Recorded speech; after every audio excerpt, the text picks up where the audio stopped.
The Boss Bandit, guys, is currently the best champion inside of Clash Royale, and it looks like she's not going to be getting nerfed in the next set of balance changes, so she's going to be very good in the next meta. As you guys can see, there's currently 20 people using her inside of the top 200, which is 10%, and that's honestly quite a lot, especially for a champion that costs 6 elixir. She's currently #1 in the world, and there's a variety of different people using her inside of the top 200. She's especially going to be very good inside of Ram Rider decks, which is what I'm going to be running in today's video. And just to compare her to some of the other champions, just to prove how good she is at the moment, if we compare her to something like the Archer Queen, a card that people would consider above average, there's only 4 people running the Archer Queen inside of the top 200. If we want to check something like the Monk, which got a nerf a couple months ago, as you can see, a lot less people are using the Monk, only 6 people. And then if you even check sometimes like something like the Little Prince, there's not even anyone using the Little Prince inside of the top 200. So why is it that the Boss Bandit seems to be so much better compared to some of the other champions? We're currently top 450 in the world right now. We're going to play a couple matches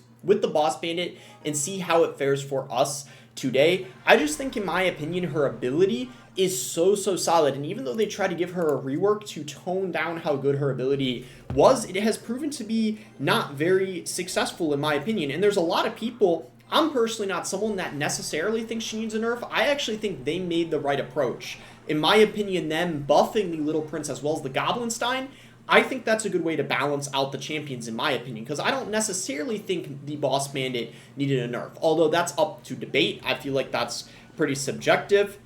And this guy's got the Princess. The other thing, guys, is I think the Mighty Miner is used almost as much as the Boss Bandit, or maybe is used just as much, but the difference is because the Boss Bandit costs 6 elixir, it kind of proves how just good the Boss Bandit is, because the Mighty Miner is something that costs 4 elixir. I mean, you would expect it to be pretty good, because 4 elixir allows it to be more versatile and fit in more decks. We'll go in for a Ram Rider here, by the way, because that Inferno is almost expired, and it forced a Rocket out of him, so that was perfect because that's a 6 for 5 trade. And now we can go in for our Spirit Empress in the back without having to worry about a Rocket. The fact that we have triple spell is so good for us in this matchup. I mean, we got Barbarrel for the barrel, and then once we have our Evo Zap, we can go ahead and just take out the Princess really easily. In the meantime, though, we could probably just go in for a Goblin Curse here and a Zap just to kill the Princess and then also get chip damage on the tower. I think that it's worth it. And the Spirit Empress should take care of that Goblin gang, I'm pretty sure. Maybe one of the Spear Goblins lives, but that's honestly not that big of a deal. That Gun Barrel's on the inside. We saw that coming from a mile away, so we just get a nice Bar Barrel on top of that. And so far, we're looking pretty decent in this match. I think at the start of the game, it's important to kind of just cycle some stuff, get to your Evos. Boss Bandit opposite lane of the Knight, I feel like, is perfect. We could actually go in for a Spirit Empress if he decides to go in for... Let's actually play this here. I think this should be pretty good. He's going to go in for the Evo Skeletons. I was not expecting that. We probably do have to use our Zap on them, but it's kind of an Evo for an Evo, which I feel like is not that bad. And we'll go in for a Curse here, and he is going to get the Evo Barrel, so luckily we caught that with the Skeletons, and we're looking pretty good here. That was pretty nicely defended. I think we'll just go in probably for a... yeah, let's get a Spirit Empress going here, and then we just get a Zap going on top of this, and we're already back to our Bard Barrel for his next Goblin Barrel, which is great, of course. And we could go in for the Ram Rider here because we have the Spirit Empress up. He goes in for the Goblin Barrel. I thought the Spirit Empress was going to go for the Princess. It didn't, though. That was actually kind of unfortunate.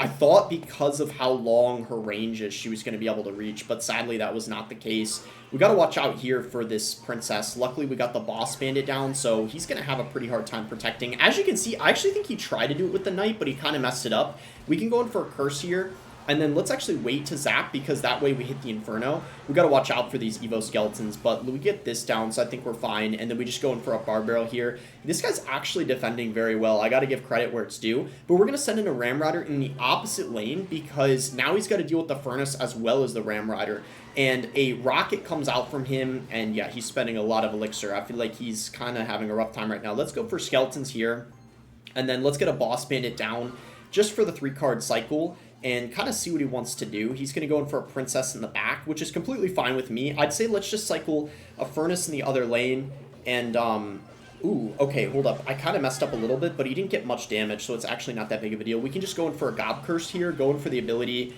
and he is going to go in for a Knight, and let's see, does the Boss Bandit go? Oh, nice! It went for the Princess! That's so clutch. It's so unpredictable sometimes where she dashes, and I feel like that's kind of partly what makes her really good sometimes. We can go in for a zap here to kill the princess. That kind of caught him off guard a little bit. Look at that. The furnace is getting so much damage on the right lane, but he has to deal with the left as well. We can get the boss bandit down for the 3-card cycle. Sometimes just having her down for the 3-card cycle is so clutch. Not even because of how much health she has, but just simply using that champion aspect can be super, super strong. Rocket comes in, so we kind of got to watch out here. And then we get a nice zap on top of the Evo skeletons. I thought for a second I missed them, but we're completely fine. We just go in for the Evo furnace here. We can send in the Ramrider. At this point, we pretty much just have to keep up the pressure because he's still... Oh my gosh, the boss bandit went crazy there on top of the Inferno. It did go down, unfortunately, but he needs damage. He has to get damage at this point. We're pretty much, like, we're just defending. So he goes in for the Evo barrel. I knew we could ignore the left lane. We can go in for a curse here, go in for a Ramrider, and yeah, this is going to be a pretty nice win over here. We didn't even have to play that well or perfectly, like, to win this one. It was pretty much just, I would say, like, a free matchup when you got triple spells. The only thing you got to do is make sure that you're paying attention to when they have their Evo barrel in cycle, and you're pretty much chilling. So I would say let's just play another match here, and I guess if we win this one, we can check what our rank is after. This guy is going to have the Cannoneer, which is going to be kind of interesting. The Cannoneer is going to be better, of course, against things like the Furnace because it's going to one-tap the Fire Spirits, of course, but I think against something like the Boss Bandit, it's really not going to make that big of a difference. So he's going to go in for the Giant Skeleton here. He's probably running a Graveyard deck, so this will be kind of interesting to see how this fares. I mean, we do have the Goblin Curse, which is very good, of course. So let's just go in for the Boss Bandit here, and then from there see what he chooses to do. And he goes in for a Berserker. Okay, so yeah, this Giant Skeleton Bomb is going to be kind of annoying.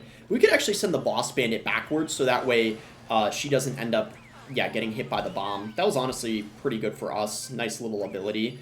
And I'd say let's zap. Oh my gosh, really good zap. I should have gone Curse. That was a missed opportunity not going Curse. I'm not going to lie. I should have done that, but that's okay. We'll just Spirit Empress here because, as you can see, we're up a little bit of Elixir because he wasn't doing anything. Not a ton, but we're up like a solid like 3. That's honestly really good. We're up quite a lot there. Did he time that Giant Skeleton correctly? I don't know if that actually crosses over. Yeah, he did not time that correctly. I'm surprised I noticed that. I kind of had a feeling he didn't time it well. So that's really good for us. We could try to take advantage of that and actually go in here because we still have the Spirit Empress up and we get a nice little zap here. And nice! Look at that! Oh my gosh, yo!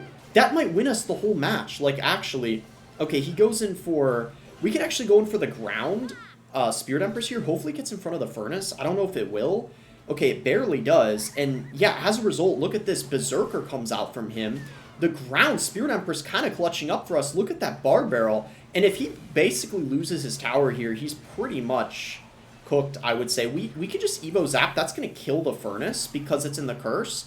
And now we just need a little bit more damage. It's pretty much a wrap as long as we defend the rest of this match. Wow. We're looking really good here. I guess we could just... Okay, he's going to go in for the Giant Skeletons. Let's just do this.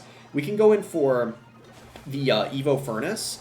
And, oh wow, he just used his curse. I would have used mine had I known he was going to use his, but I didn't know he was going to do that. Since we defended so easily, we pretty much can just cycle a Zap here. And we just need to get to our Evo Zap again. That's pretty much all we have to do at this point to win this match. We don't even really need to send in a Ramrider. We just got to defend. We'll just go in for the Furnace here. And yeah, there's the Graveyard. Let's just get a Boss Bandit going here. And wait to play our Curse until his goes on for a little bit. And we should be fine. We'll just cycle a Zap here. And then pretty much all we need is the Evo Zap and the Curse. And this match is basically as good as over. We're just going for a Curse here and get the Evo Zap going. And that is going to be GG. If you guys enjoyed the video, be sure to give it a like and subscribe. You guys can use creator code BOSS to support me in any Supercell game. And let's quickly check what our ranking is. And we are currently top 350 in the world. Thanks again. Until next time, guys.